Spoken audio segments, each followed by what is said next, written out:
It's early March and I'm exactly 5 weeks away from the National Brewers Cup in Austria. Until right now, the competition felt so far away, but this weekend it felt very real. This Sunday, I sat down with Leon from Elkaffee and we roasted a coffee that might become my competition coffee for April. It's a beautiful Natural Geisha coffee variety that Leon brought from Costa Rica.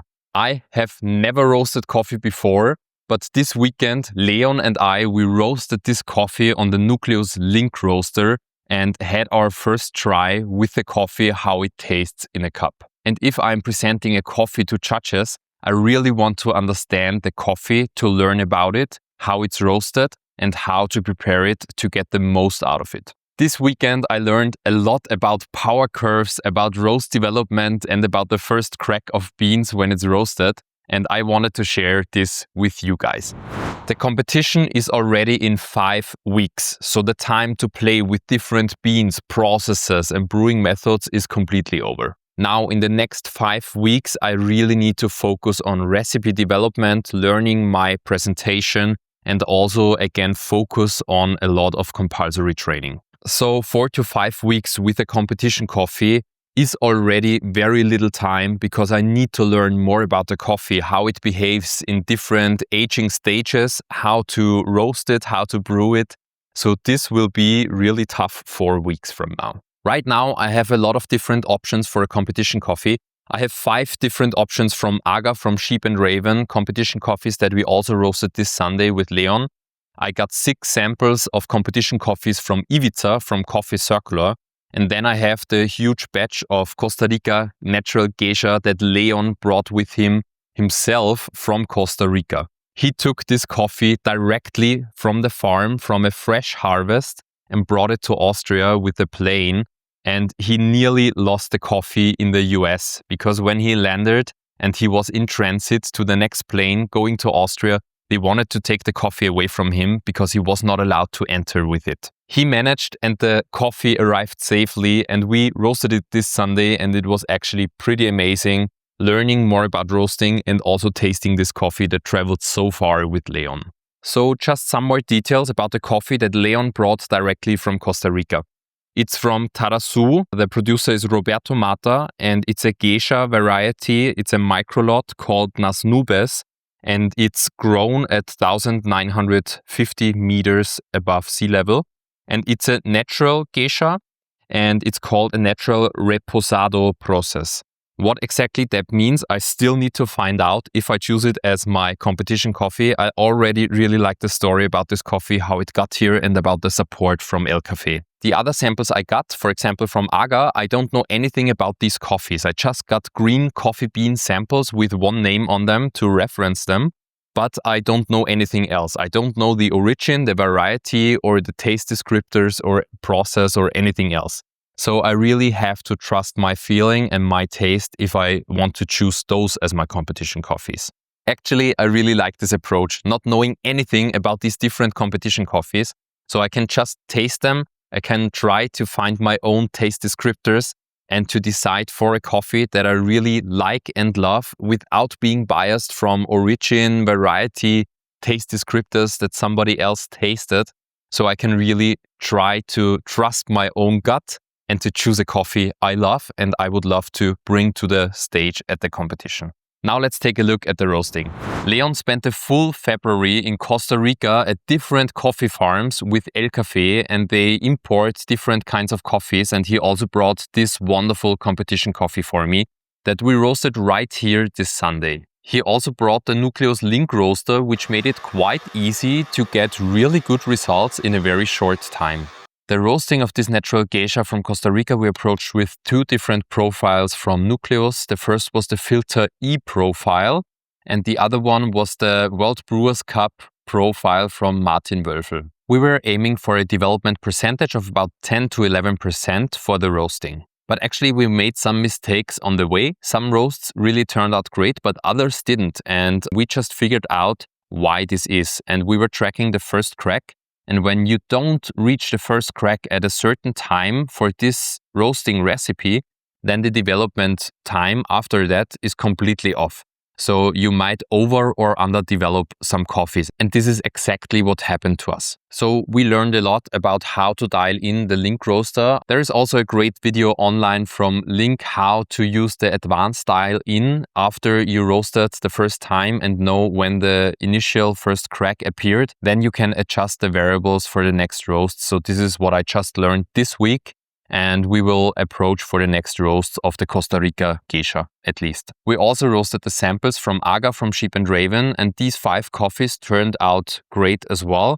But we also learned that we could have done better, but this is what it's all about. It's about learning, and you make mistakes on the way. It's my first Brewers Cup. It's my first time roasting on a Link.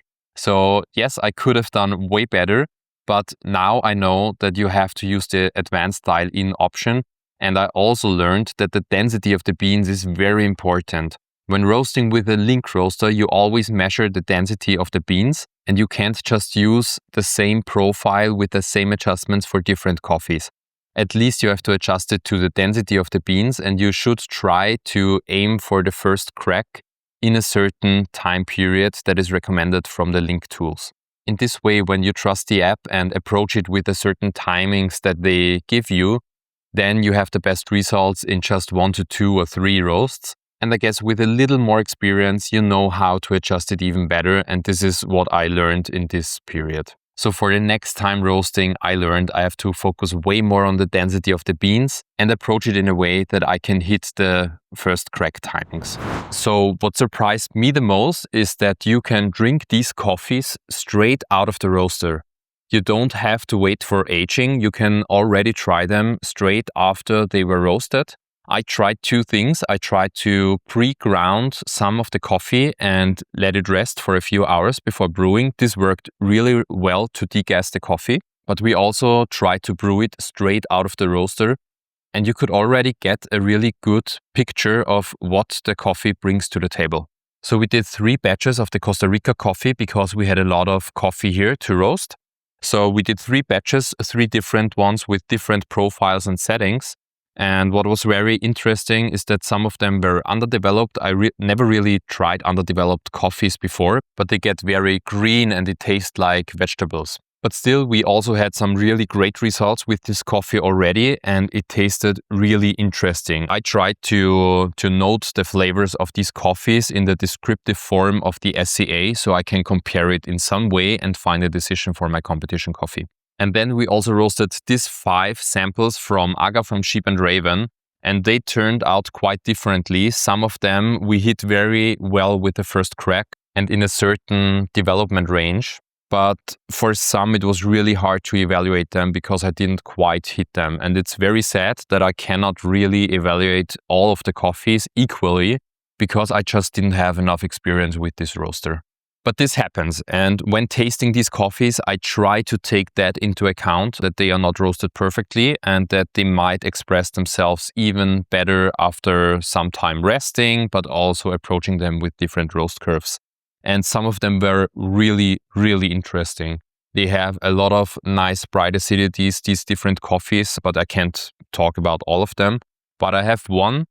It's called Nebula. I'm not quite sure where it is from, but this one was really interesting to me as well.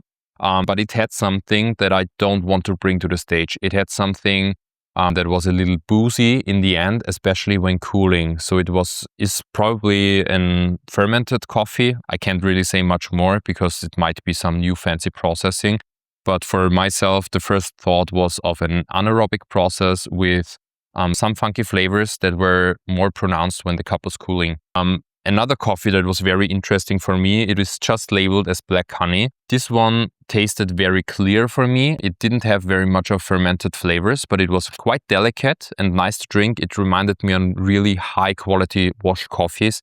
So this one I really, really liked. But with washed coffees or very delicate coffees, they are sometimes in disadvantage at competitions because they don't have such expressive flavors and they are not so punchy. And this might be bad on the score sheet for collecting points. So I'm not sure about this one, but this one I really liked personally, actually. And the other 3 were quite hard to judge for myself.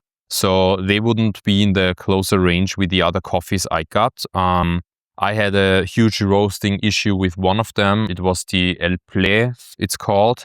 I don't know, it tasted too green, and this was probably my fault. So it's not really expressive enough, maybe a little bit underdeveloped. And then I got this third batch of competition coffees that I tasted, and they are from Kenya. They're from Ivica, and they are quite interesting. It's something that I never tasted from Coffee Circular. They usually tend to roast very lightly and very origin taste forward. But with these coffees, it was quite different. They are very acidic. They are super, super, super bright, and they seem to be roasted darker. But I had a chat with Ivica, and we were talking just a few days ago, and he explained to me what they did there, and the processes are just different this year, and he also roasted them differently. But he already told me these coffees are not for everyone, but they might be amazing for some people, and this would be a more risky choice for a competition that might be very good as well, because it brings something completely else to the table. These Kenyas really taste very interesting, and I never tasted stuff like that before. I would really call them super bright, and they also taste different because he roasted them on a sample roaster and it's not a production roast. So some of those might come into the shop at Coffee Circular for purchasing, and I will definitely also try them in a production roast. But for the competition and for my first competition, I tend to pick a safer choice, a coffee that I personally also really love, and not something too experimental that I might not be able to handle in brewing. These might be something for the next years of competition, going into some more risky areas with the competition coffee choice. I have to say it again, this is my very first Brewers Cup. I'm still learning, and to be honest, a lot of this is very intimidating. I know a lot of you watching have competed before or have way more years of experience than I have. So if you have any thoughts or recommendations in the last stage, 5 weeks before a competition, when choosing the competition coffee, please leave your advice in the comments down below. And also, if you have experience with Panama geishas or Costa Rica geishas, natural process that you roasted yourself on a link roaster, I would really appreciate if you would reach out with some advice to me. The next step is resting these coffees that we roasted just a few days, then testing them again and making my final decision for a competition coffee. Now I can just say thanks for watching. Follow this channel if you want to see how the competition turns out and what learnings I make on the way. And see you guys in the next video. Bye.